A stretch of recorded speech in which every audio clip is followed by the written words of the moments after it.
Kien id-deputat laburista Silvio Parnis li fil-jiem li għaddew staqsa lil Tonio Fenek għaliex l-arm se tiddumma tibgħat il-kontijiet tad-dawl. Fl-assenza ta' Fenek wieġeb il-Ministru George Pulicino u l-mistoqsija supplementari ta' Noel Farrugia ċaħat li l-arm se tibgħat il-kontijiet tard. Fil-jiem li għaddew News xandarat ta' stejjer ta' individwi u kumpaniji li l-mentaw minħabba dan id-dewmin. Dewmin li mbagħad iridu jpattu għalih f'temp ta' ftit żmien għaliex jekk le jibdew iħallsu l-interessi.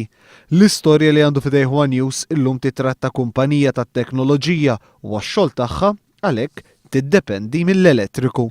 Fi żmien fejn din il-kumpanija li topera mill-Gżira u ċiegħed tiffaċċja żminijiet koroħ ta' nuqqas ta' xogħol, sit il-kumpanija qal lil News li l-aġir tal-arm se tikompli jagħmilha diffiċli aktar għalihom biex jibqgħu joperaw.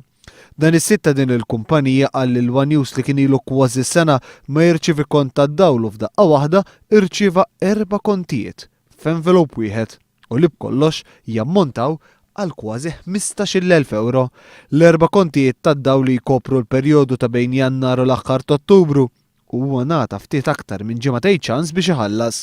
L-istorja ta' dan is-sit ta' negozju mhijiex l-unika u fil-jiem li għaddew News xandar storja oħra ta' sit ta' negozju ieħor li rċieva mal-kważi 25,000 euro f'kontijiet u li biex iħallas kien kostret tikeċċi lil ħaddiema illi kienu jaħdmu miegħu.